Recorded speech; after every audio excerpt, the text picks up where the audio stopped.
last time. I did it last time. You get to do it this time. You did do it this time. I did. Hello, ladies and gentlemen, and welcome to this episode 15 of your Warhammer Meta Chasers. My name is Adam Camilleri, and I'm joined by the industrial weaponized Dustin Henshaw. Hello, mate. Oh, I like that one. Let's keep that one. That was really cool. Yeah, I off the cuff, literally. Off the cuff. That was good. Industrial Bang. weaponized. Okay.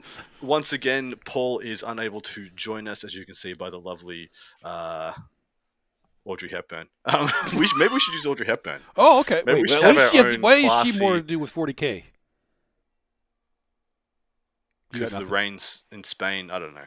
Anyway, welcome to the show. We have this is a different time slot because I'm in Europe and our usual time slot is 3 a.m. and we decided to be a little bit kind to me. Thank you very much, Dustin, for your flexibility. But due to that, Paul was unable to make it, so that's on me.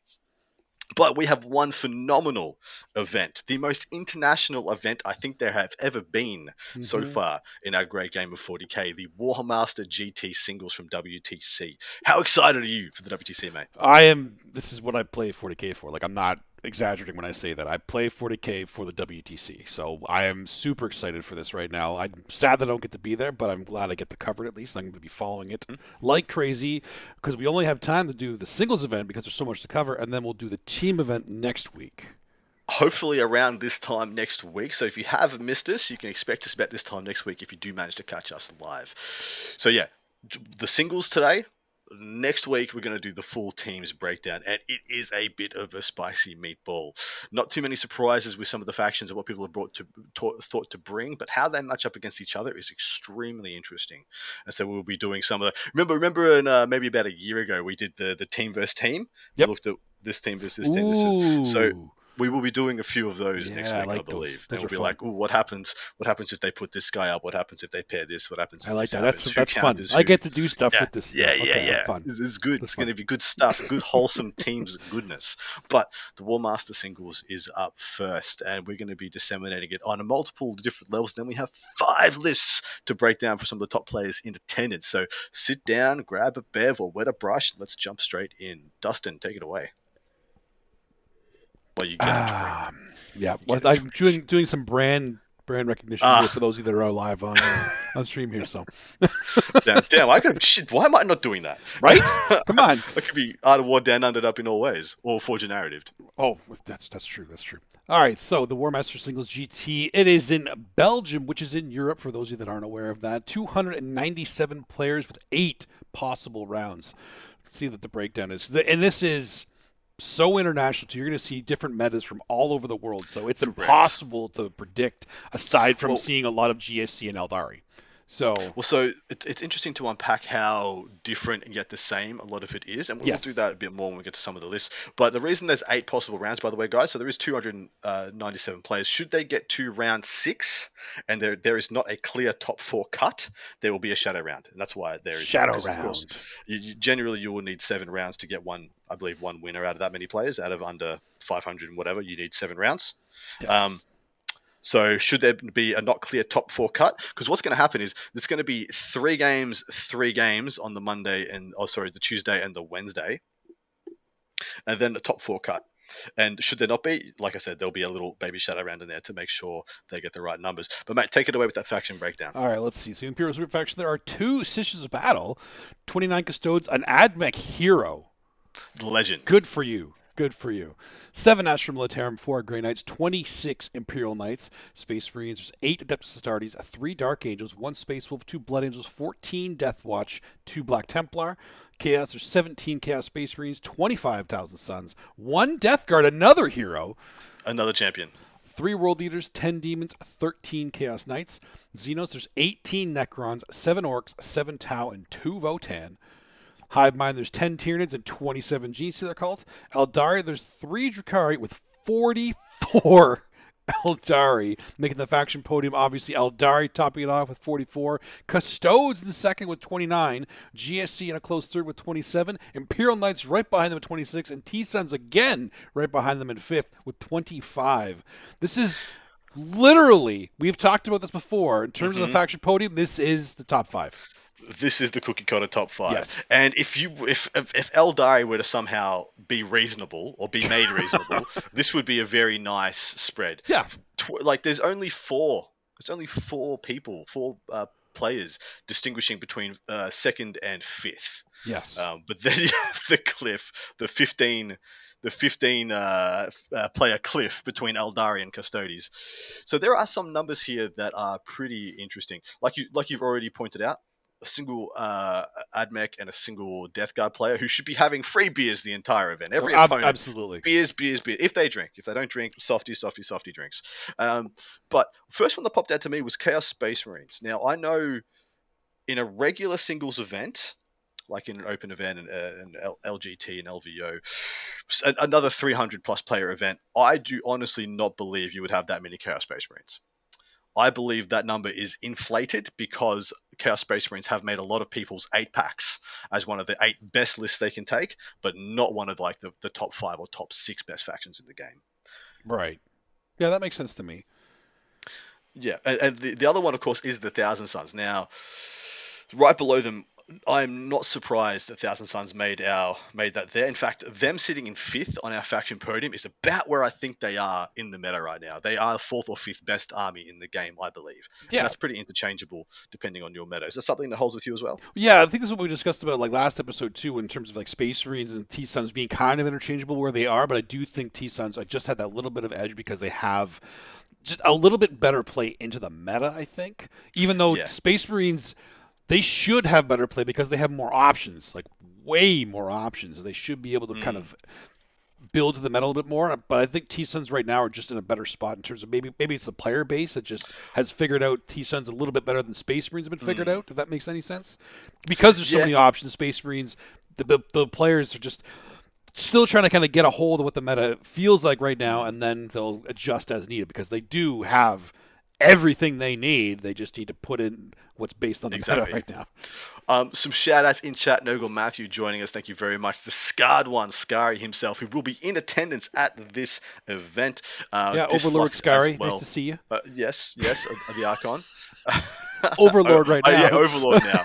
Yes, because he went undefeated with Necrons, and he's playing Necrons. Yes. But as just looking at that faction podium, I believe if you switched GSC and Custodes, that is in my order of top 5 best armies in the game. Yes, I would agree with that for sure. Custodes, the only reason they're outnumbered by 2, guaranteed, because they're just a little bit easier to field. More people have them. Correct.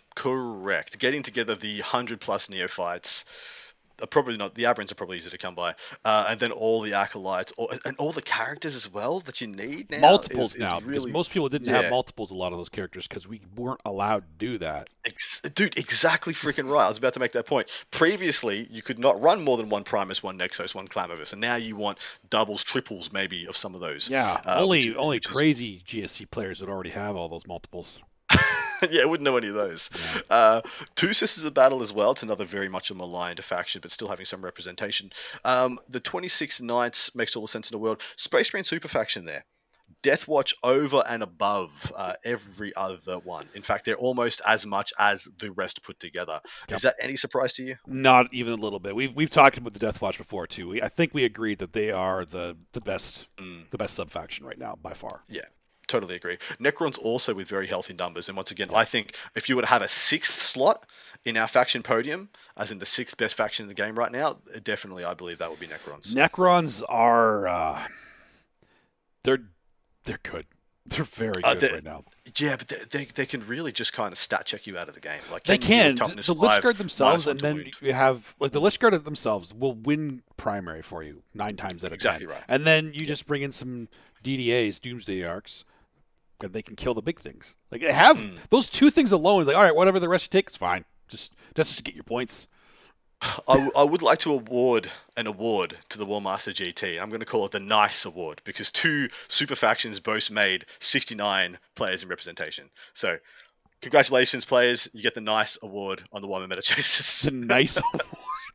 The Nice Award for the year. It will only be revoked should another 300 player event ish get multiple 69s in super factions. Wink, wink.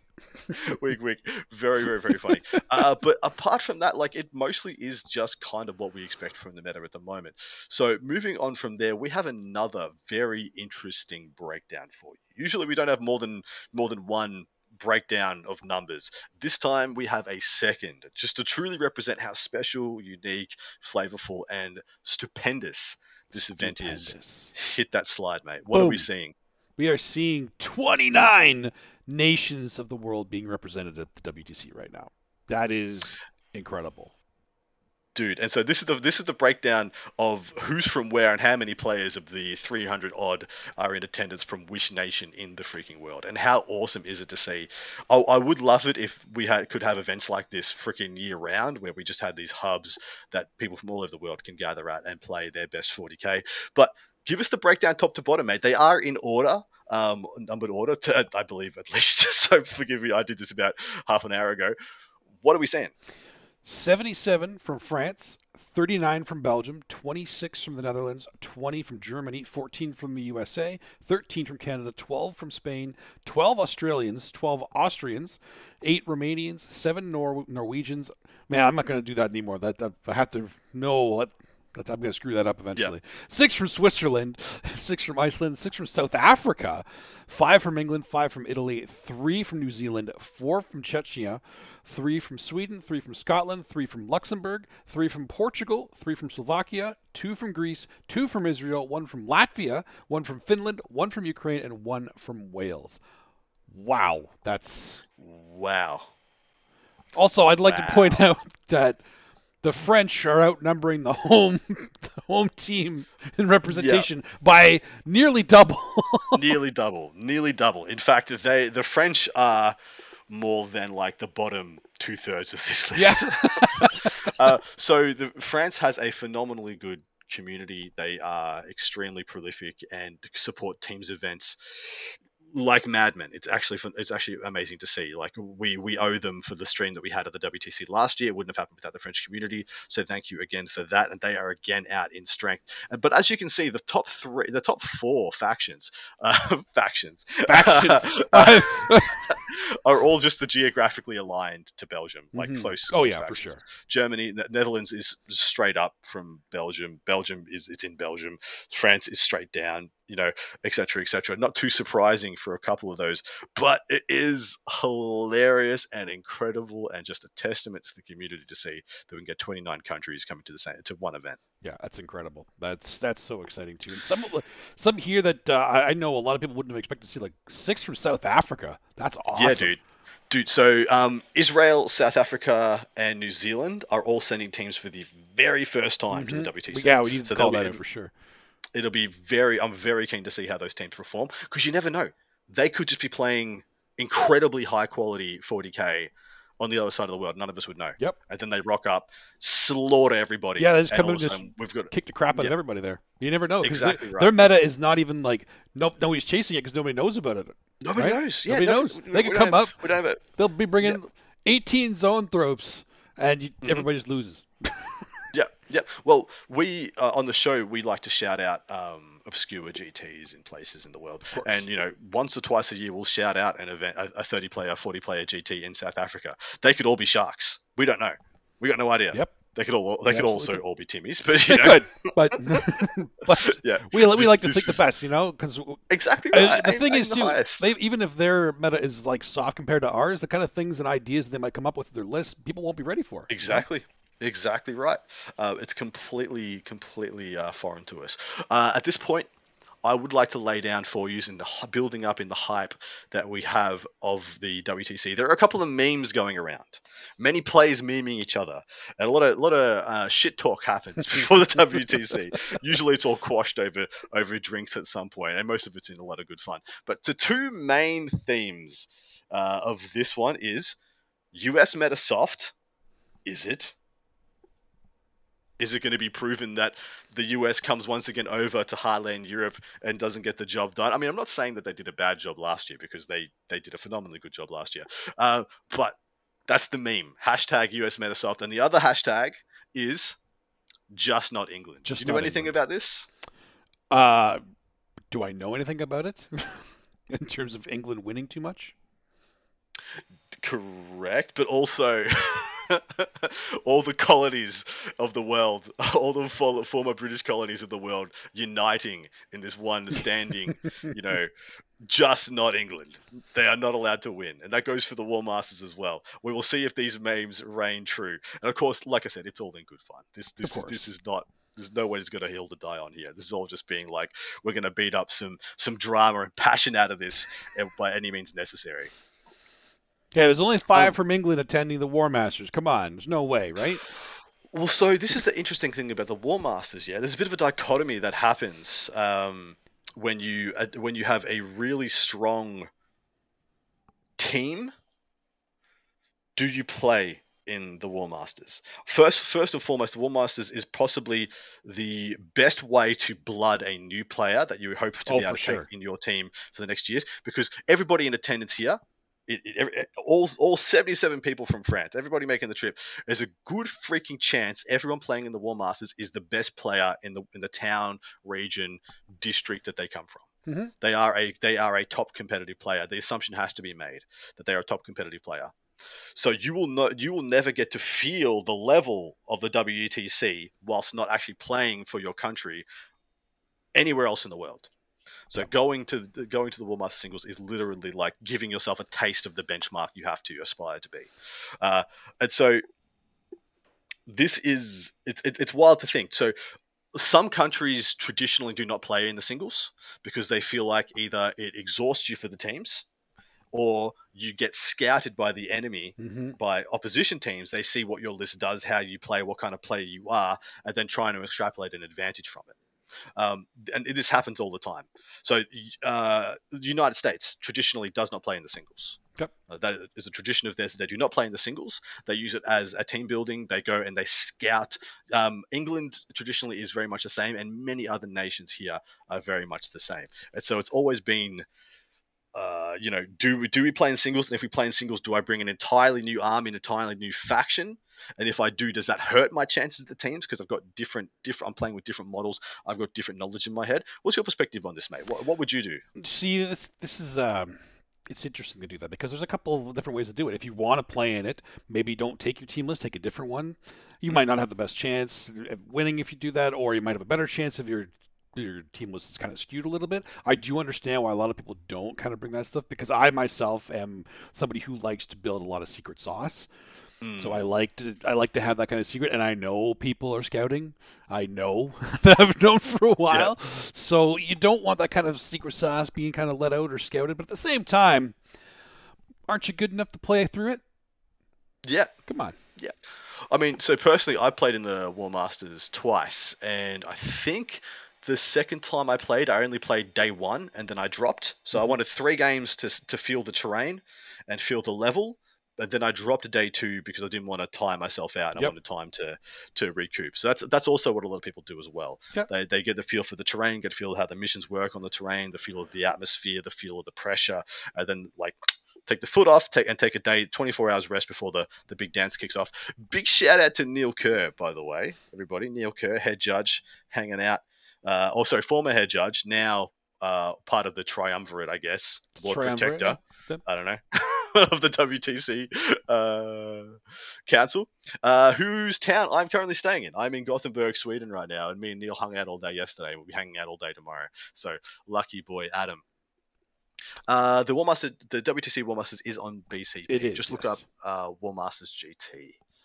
Yeah, actually, if you just search WTC, both of them will show up. Yes. Make sure you're searching anywhere in the world. Spot on. Sam Lemon has joined us as well. Hello, mate. Hopefully you're having a great weekend. And let us jump into some lists, brother. Let's go. We have 5 for your viewing pleasure. Now, the first of this was... Oh, of course it starts with an Australian. Of course it does. No, it starts with the reigning, defending, undisputed. That's fair. Fine. Current champion of the War Masters who won last year. Funnily enough, with the same damn faction, he's playing Necrons again. He's also the captain of Team Australia. Whoa! Someone's gonna lynch me for that. He's also the captain of Team Australia. And if he needed more accolades, right? Of course. He's got an Awakened Dynasty detachment, and it contains thus: got a Catacomb Command Barge, 3 Chronomancers and a Technomancer, a Shard of the Nightbringer, a Transcendent Catan, 4 full bricks of Necron Warriors, 4 Ghost Arcs, and a Canoptic Reanimator. And the meme is here.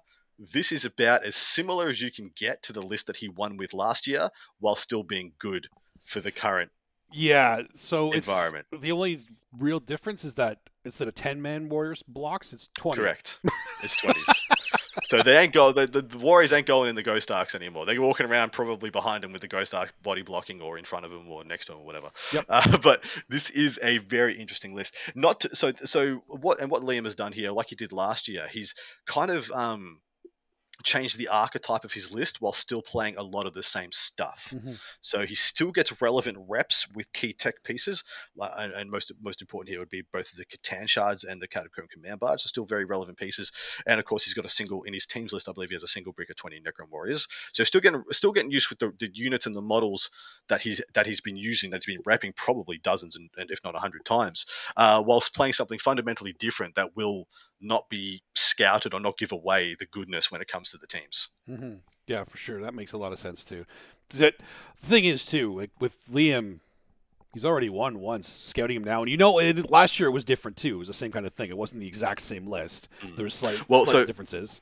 Last year he changed a lot more, to be honest. This year he's changed far less. Yeah. So he's added 60 Necron Warriors in the Ghost Arcs. So I suppose this is fundamentally different as well, but it's all the same units. But yeah, this is a very interesting list. It's can you win the primary versus this list? And most people is just straight up no. Can we talk about how dumb Reanimators got from this edition? They got really dumb. Considering they were god awful last one. They were, but now it's like the opposite.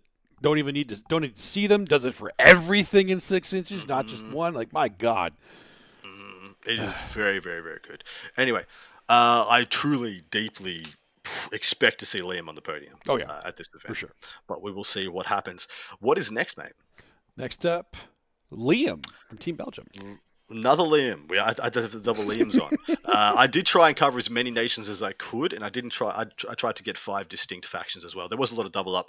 A lot of the really good players on certain teams were all playing Eldari or whatnot. Anyway, he's playing for Team Belgium. He's got his 1,000 Suns, Culto's Magic Detachment, Iron Man on Disc, and Magnus, Infernal Master, 3 Sorcerers, and then a plethora of rubrics: 3x5 and 2x10, 2x2 Spawn, 10 Cultists, and 3 Rhinos. There you go. So those of you that have been asking if the Rhinos are worth taking 1,000 Suns, Liam thinks so. I think so as well. I think they're actually kind of necessary. I'm not sure on the sliding scale of 1 versus 3 versus 12 or whatever, but Liam obviously thinks 3 is good. I would always have taken 1 probably, just because, well, one of the biggest. I usually like 2 because I think 1 is just too easy to kind of play into, but 2 you have 2 you can kind of work around, right? I think it makes sense. Tanya, the War Mistress, has joined us. Hello, lovely Tanya. Is it late as heck out there? yeah. It is almost 1:30 midnight where I am. Dysflux, yes. Ominously missing here are the Terminators. So he's gone for far more rubrics than usual, and then his little objective sitters, mission getters of choice is 10 Cultists and 2x2 Spawn. So I do not mind it though. I actually think it's quite a good little package. And dude, Magnus on WTC terrain is actually a baller. Really, you think so? I think he's good. I think he's very good. I mean, Fly doesn't do what it used to do. As in, it doesn't do like anything. You can actually hide the bugger. You actually hide him, deep strike him, right. Try and get angles, walk him on, keep him safe. Like, he will just not get one shot, which is very, very possible on a lot really? of You find a lot of Magnuses get one shot? I feel like all his durability stuff, it's just... No, that's true. I mean, you play. What I'm talking about, like, you play against Knights and you go second. Sure. Like, yeah, sure. Okay. Yeah, that sucks. But yeah, you're right. He's far more durable than he's ever been before. He's durable. I don't know about it, more than he's ever been. He's had a 3-up rerollable invuln before, I think. Do you think he's been durable before? No, I still didn't think that was that durable back then. Really? Was that 8th edition? That was 8th edition, yeah. No, I'm thinking 7th edition. Man, I'm not even thinking about 7th edition. Okay, that's fair. So, a 3-up rerollable wasn't actually that durable in 7th edition. That's When true. nothing died, nothing died. You need D weapons just to kill something.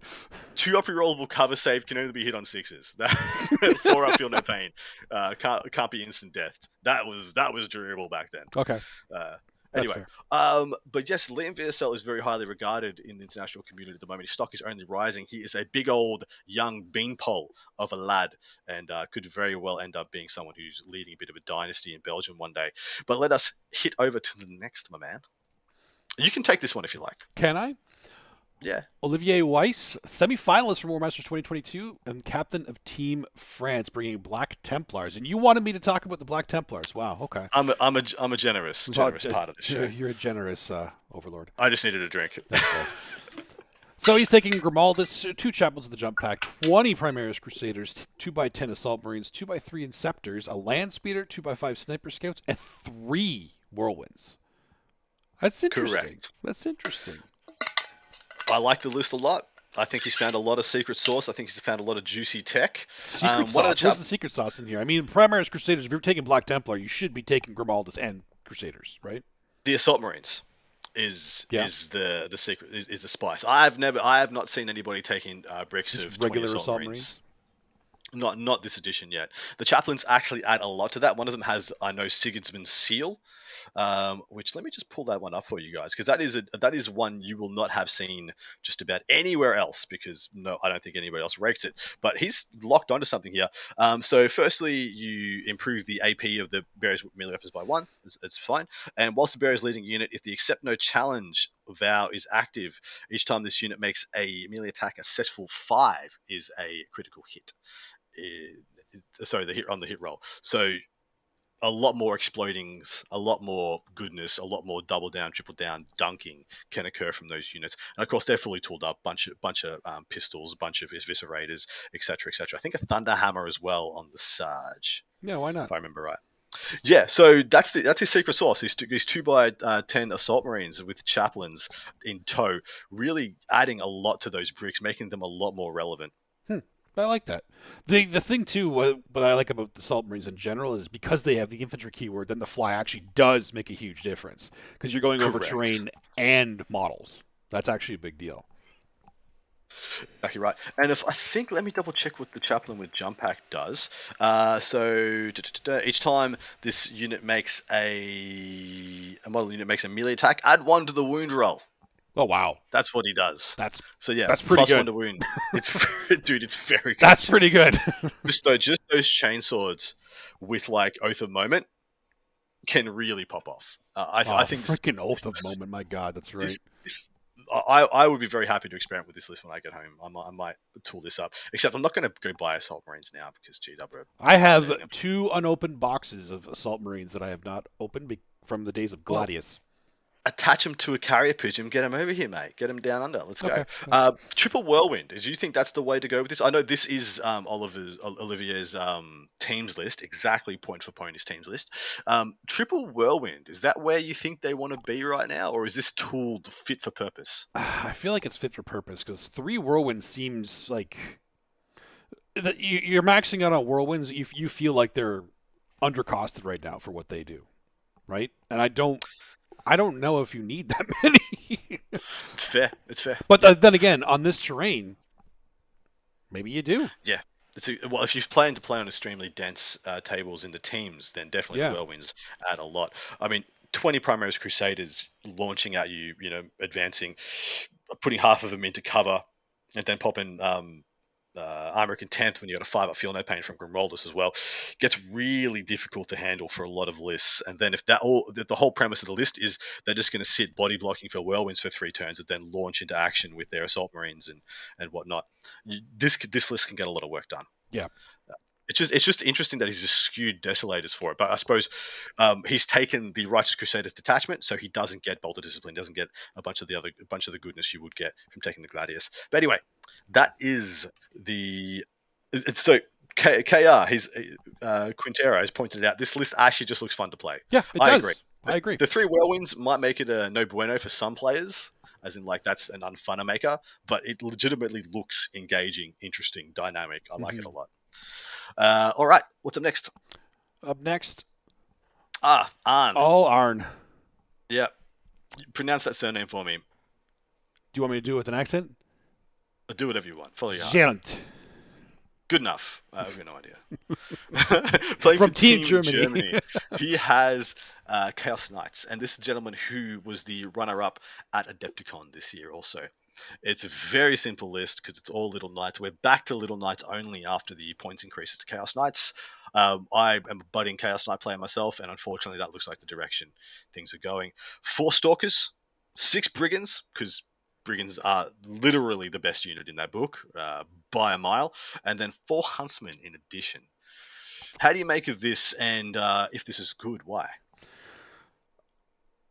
See, I've always, well, not always, but since 10th dropped, I feel like the bigger ones have just been better. I have never come across the all small knights being the better option right now, although with Chaos Knights, I definitely see that.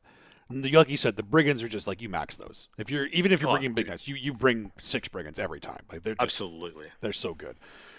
The huntsmen, like the war dog stalkers, they're a tech piece. I feel like because you need them. I don't know about the huntsman. I don't know how I feel about the huntsman, to be honest. Yeah, see, the huntsman's weird for me as well because usually you see carnivores in that slot. Yeah, if you're bringing all little ones, I would usually take or at least see carnivores, or that's where you would see a big knight or 2 go in, right? Maybe drop 1 war dog. So the Huntsman's special ability is each time this model makes an attack against a monster or vehicle, reroll a wound roll of 1 and reroll a damage roll of 1. So it's not a bad. It's not bad, but I mean, what's the damage of or the strength of their weapon? So the strength of the spear is strength 12. Yeah, so I mean, rerolling 1 is. I don't know. It's not bad. I'm not saying it's bad. I see carnivores. Yeah. The rerolls versus the vehicles and monsters. Reroll 1s, it's nice, but the damage roll is nice too. It's just when you're ruining on 3s or 4s against the big stuff. What are they taking here to kill toughness 12 or above stuff? Well, that's exactly right. Exactly right. It has to be the Lancers, and he's got a plethora of them in the list. So, I mean, what's he got? 10? He's got 10 melter shots? 10 guys with melter guns? Yeah. Wait. Yeah.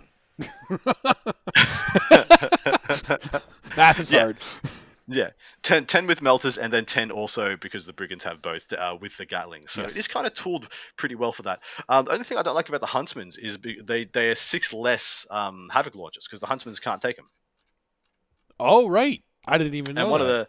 One of the little levers you get to pull with this army is having 14 indirect guns. I didn't even think about that too. Yeah, that's right. Yeah, so he's lost 4 of those. So he must think the Huntsmans are just the bee's knees, and maybe our opinions are just wrong, or his testing has shown that in these specific matchups, Huntsmans do more than their carnivore counterparts. Right. All right. Last but not least. Apologies, Pierre. Just missed Oliver's list. Actually, go back to. Let's just show him Oliver's list for a second. Oh, you're making me do stuff. There you go. There's the because you're live, you're getting special treatment right now. Just for you, mate, because we appreciate you. That's Oliver Weiss's list. So Olivier. Olivier, that one. Captain of Team France. Anyway, take a screenshot. Let's move on. Up to the last one. So this is Ruud Steenbecker. He's the captain of the Netherlands. See, we've just been trolled. Look, we try and do a nice thing for Olivier. You know your own list, Olivier. Come on, man. Dude, he just wanted to see it. He just wanted to see it on the screen. You just wanted to get the scene. Okay. All right, you know what? Fine. You're here live. Like I said, special treatment. That's fine. Anyway, Ruud is playing Deathwatch. Like I said, he's the captain of Team Netherlands. He's got a Watchmaster, a captain, a Phobos Livy, 10 Desolators, 3 Inceptors, 3x5 Infiltrators, 2 Landspeeders, 2 by... Oh, no. Oh, wait a second. Wait, what? No, he's playing Eldari. Wait, what? This isn't... This isn't an Eldari list at all. I have messed up my slides. I probably deleted the wrong one. Anyway, I just pulled it up very quickly on Battlescribe, which you can all do also. This is last week's slide. Amateur hour over here. I'm so sorry. He has an Autarch Wayleaper, Death Jester, Farseer, Spiritseer, a Night Spinner, 5 Spectres, and 2x5 Warp Spiders, 2x10 Wraith Guard, and a Wraith Knight. So that, in summary, is Autarch Wayleaper and Death Jester, double Farseer, double Spiritseer, a single Night Spinner, 5 Spectres, 2x5 Warp Spiders, 20 Wraith Guard, all with Wraith Cannons and a Wraith Knight with 2 heavy Wraith Cannons, 2 Star Cannons. Weren't people complaining that Wraith Guard were dead? No. No, well, the stories of their demise are greatly exaggerated. Yeah, they're greatly exaggerated. They're fine. Yeah. They're still so good. I'm trying to figure out where my slide went. Do you want me to click the button again? I'm afraid what's going to pop up next. No. Fuego's coming up next. It's fine. Yeah, I don't know why. Yeah, I've got it in here somewhere. But yeah. What do you think of that Eldari list? Get rid of this one. Let's go back to Olivier's list. We'll go back to Olivier's because he's there. We go. We can stare at Olivier's list right now. Yeah, he gets more fan services in the chat. We appreciate you. I love Wraith Guard, to be honest. I think 10 is not enough. Like, you should take a lot more. The fact that he's still bringing a Wraith Knight I think that's a little overkill, but it's not bad. This is the thing though. People look at all the extra things Wraith Guard could do and thought they were the buy-in. The freaking buy-in is that it's 310 points for 10 of them. That's 100%. The buy-in. They're cheaper than Aberrants, like 10 Aberrants. Correct. They're cheaper than so many things that are like their compatriots in that kind of multi-wound high toughness slot. Yep. It's ridiculous what you get for 10 of them. Cool, you can't res 2 your turn. You can't do all this extra shooting. Darn. Oh darn. What? My unit has to play by the rules again.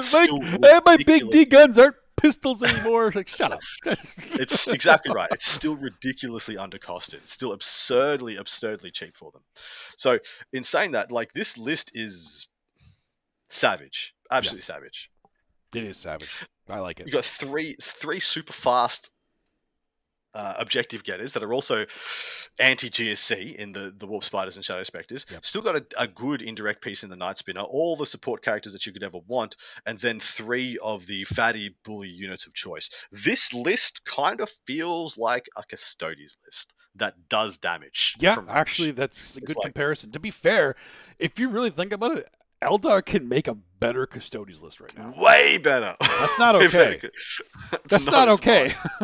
Well, how many points is 10 Custody Guard? Oh God, 280. Someone in chat. 280. Someone in chat. For 10 Custody Guard, 280. I just threw a number out there. I don't know if it's even close. You crapshooter. Somebody in chat figure it out for us. But the fact that you take those 10 guys and they don't have a gun to speak of, like literally, like they have 2 bolt pistols and a prayer, whereas you can take 10 of these dudes that will kill just about anything in the game in shooting, and 450. Are you kidding me? They're 450 points. I thought they were 420 for some reason, because I'm a meme lord. But 450. So I was close to being for 5. What? Yeah. Wow. Okay, so Wraith Guard are undercosted AF. Dude, so undercosted. It's revolting. And Custodes, based on using multiples of that unit, are still like the 3rd or 4th best army in the game. Jeez. I think 450. I think 450 is fair for what they are. It is. 450 is fair. 310. That is not. 310 is disgusting. Is this still disgusting for what Wraith Guard? Yeah, like seriously. Oh. Anyway, that is the 5 lists that I decided to pull out from the top players in attendance. Thank you very much, Neil Kerr, as well. He did help me give me some pointers, especially with Mr. Steinbecker's list. Steinbecker. Unfortunately, I had the wrong list up in the description, but my bad. We're gonna pickety pick some winners, mate. Ooh. I'm just straight up backing my boy Liam to go back to back. So yeah, that's fair. I'm gonna put H on the end there, so we know. What do you want, Dusty? I feel like I wanted to do something that's a little off the wall, but I don't know what to do that's off the wall. I think if I was going to not pick this and I wanted to pick an outside pick from the top factions, it would be T-Suns. just because I know there are. If I didn't want to pick Eldari, I know there are plenty I of don't want to really, pick really, really good Eldari, T-Sun Custodes, players. or GSC because one, they're so represented, and I'm Mm. sick of picking them. I want to do something spicy, and I think T-Suns would be a good pick if you're going Necrons. Yep. So yeah, let's go. I'll go T-Suns. I believe in a T-Sun player. Let's go. Is it? So I'm gonna have my hot take for this one. I don't think Custodes can win this event. I can see that. I don't think Custodes can win it. Yeah, I can see that. Yeah, I look at the faction breakdowns. I look at the gauntlet of players. I'll actually say this too. I actually don't think GSD can win it either. Ooh, that's a big take. Yeah, that is a big take. I like think that. they can. Mm. Well, sorry, they can, but I don't think they will. They will. Fair. Paul, because he's not here, will default to Astartes, and we're going to give a spicy pick. Neil, Ooh. who do you think's winning? All right, yeah, Neil's in the chat. Give us a faction, Neil. Who's winning it? I'd ask Sam. I'd ask Olivier as well, but Olivier's playing for a team. He's going to pick himself. Yeah. So Neil, throw one out for us, and we'll break it down on part 2. Because Neil is also one of our lovely patrons, and you know what? You could be also one of our lovely patrons. You can go over to or you can follow the stuff on all over the page that you can see above me right now, and slightly to the other direction. There is a link that you can type into your browser right now. Go sign up and be a member of the Warhammer Meta Chasers Patreon. At the bottom level, you will get directly into our Discord. The middle level, you'll get access to the part 2 of our show, which we look back upon the events we have covered, give you a detailed breakdown of what was the top factions in attendance, what was the top 10 breakdown, and then one spicy list from that top 10. And we do that usually recorded every Monday, every Tuesday. Usually it comes out before this show. I literally put it up an hour ago before this show because I've been on holidays. But yeah, and if you really love us, you can sign up for the top tier and be a true Warhammer MC, and you'll get access to be able to influence our Fuego segment at the end of the show, in addition to all the other perks. But yeah, jump in and support us if you can, guys. We always joke that this show takes more effort and time to put together than all the other shows that all 3 of us are on put together.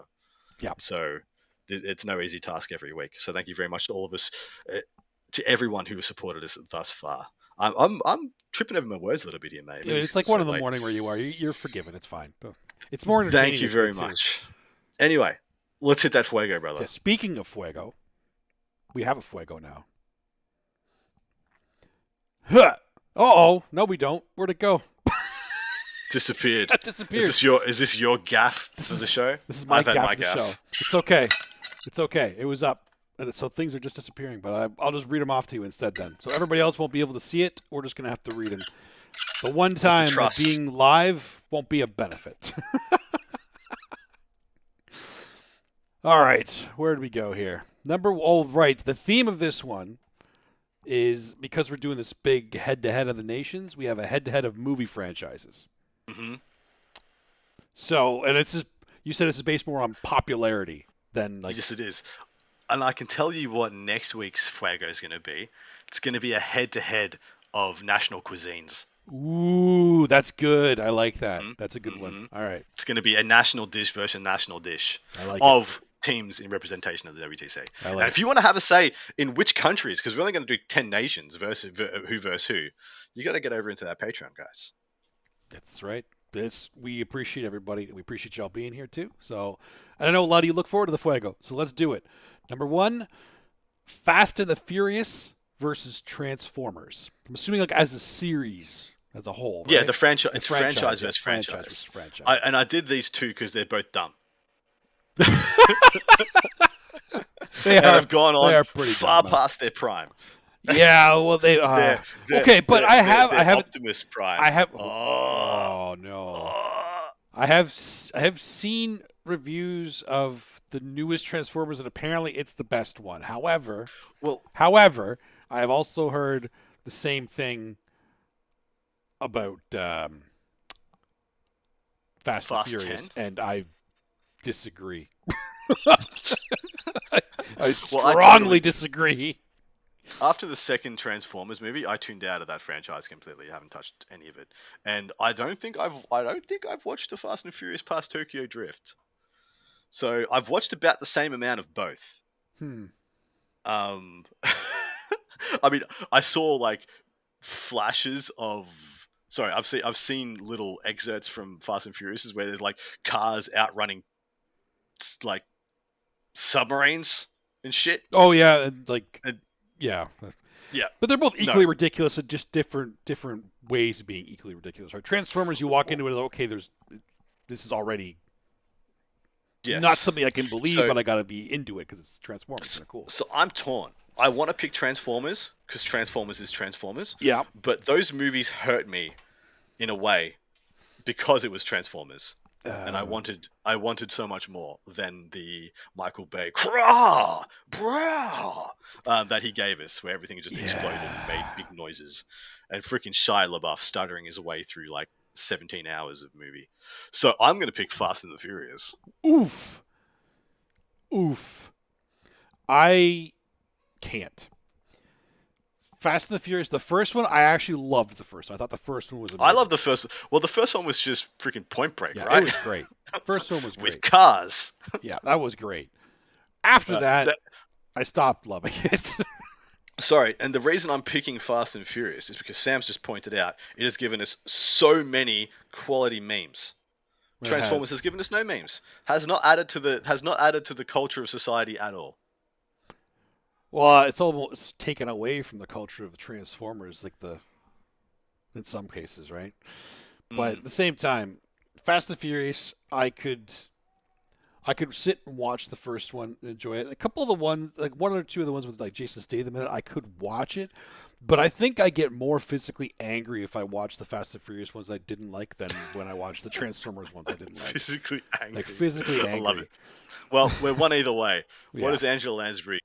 What is she? What do you think she is? You think she's a Transformer or? Oh, she's Transformers for sure. I think she'd be thirsty for Vin. Really? Yeah. She likes the fast cars. Okay. Yeah. Okay.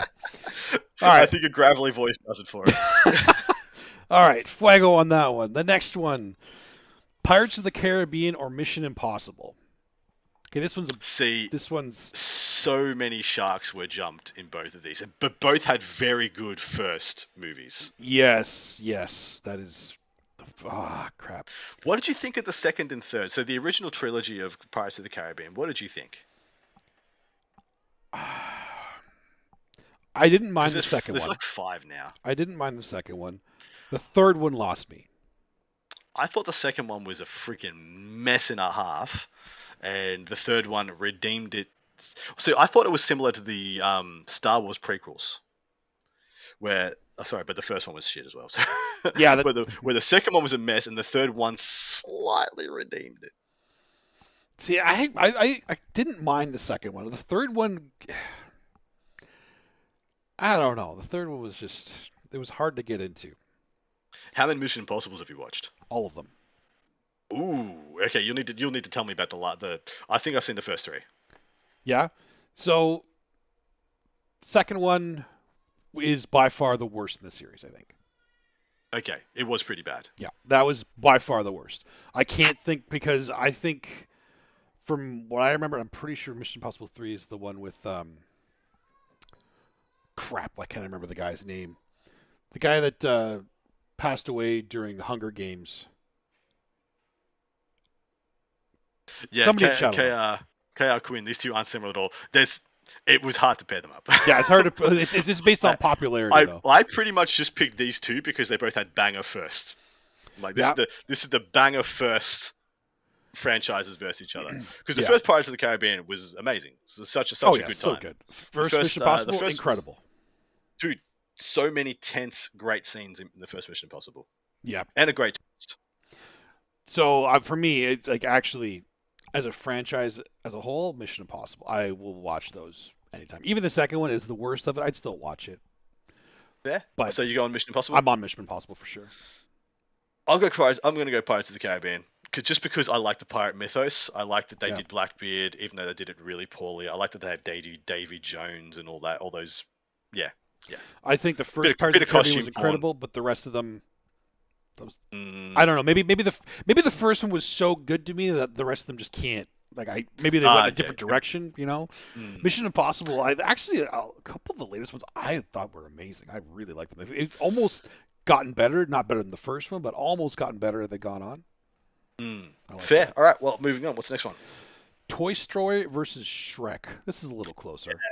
This is a good one. I had a good smile on my face when I did this one together.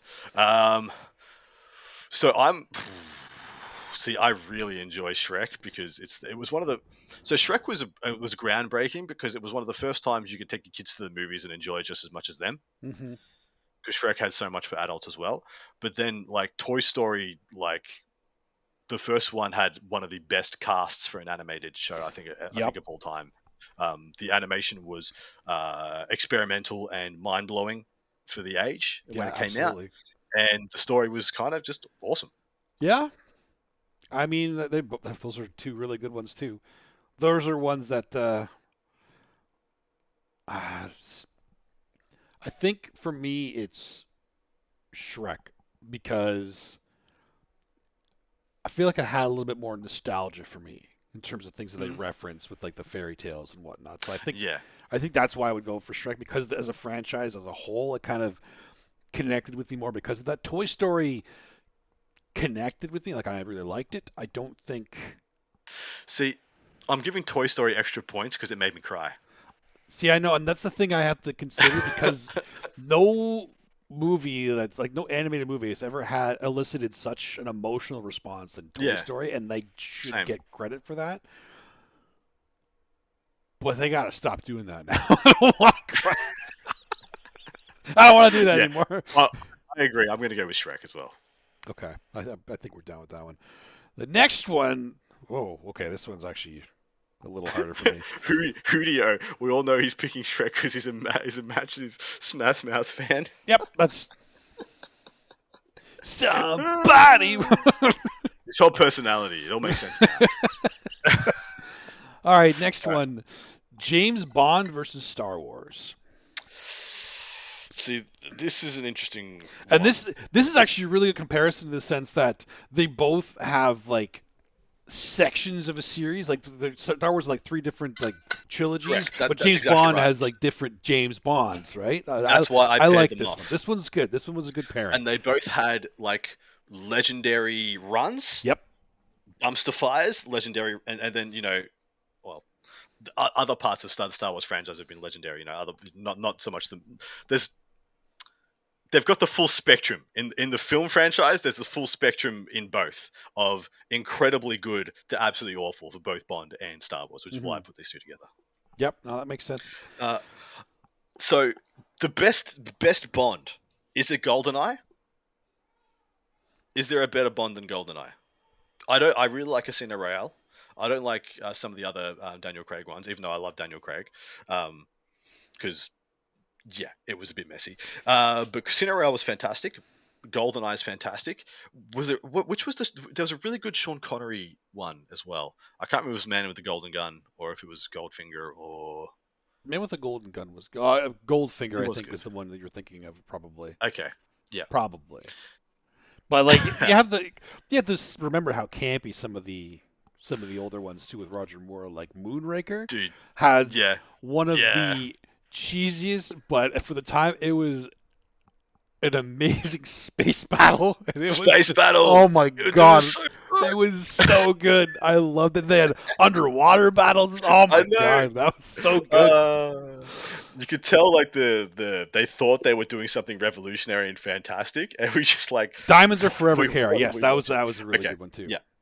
Diamonds Forever was fantastic.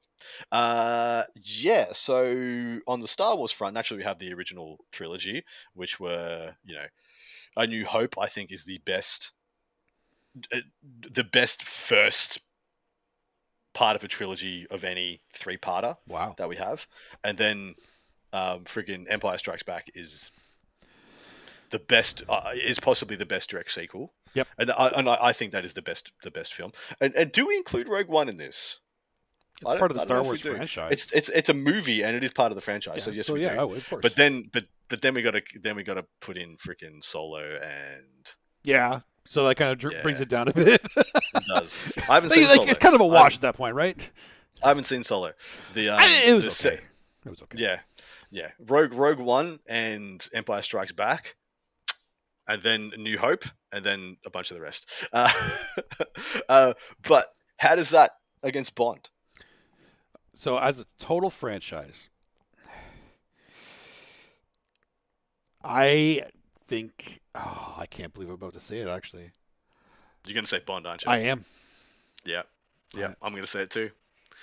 The most recent Star Wars ones, apart from Rogue One, have hurt the franchise so much. I'm going with James freaking Bond over Star Wars. Yeah, but and it hurts my soul. But Bond, even the bad Bonds, I enjoy watching. They're exactly right. They're still a good ride. I can't watch several Star Wars films. Yeah, exactly. Cannot watch. I think that's what solves it for me, because for me, like, I could sit down and watch any James Bond movie comes on. Correct. I'll watch it. Correct. In fact, my wife and I will have James Bond marathons every so often. Where like we always watch a movie like on Saturday night, and we'll just watch a Bond movie every week. I'll do that multiple times. If we did that with Star Wars, we'd be skipping movies. I do agree. What Sam is saying right there. If you were just to go just Star Wars, the whole franchise, not the films, the entire Star Wars mythos franchise, everything versus Bond, I think Star Wars wins. Sure, like Clone Wars and stuff, the Bad Batch, whatnot. Exactly. Yeah. Exactly right. I think Star Wars wins, but I think just on films, just on films, I can watch and enjoy any Bond film at a certain 100%. Level. There's no unwatchables. Yep. All right. What's the last one? Last one. Good. Last one.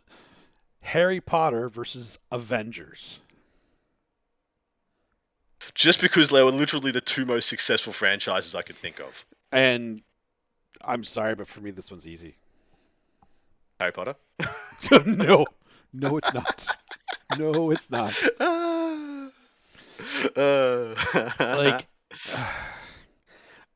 I like Harry Potter. I think the movies, the books, they're great. They're entertaining. But see, I really hated the last Harry Potter. The book as well. Shit me. I actually thought it was really lazy. There's something about Harry Potter that rubs me the wrong way. I don't know what it is. Like I said, I like the books. I like the movies. I will watch them. I find them entertaining. Something about it really rubs me the wrong way. And there's a lot of shows and books and series now that are kind of taking the Harry Potter concept. Like if you've watched Wednesday, that's the Addams Family one. It's Harry Potter, but Addams Family.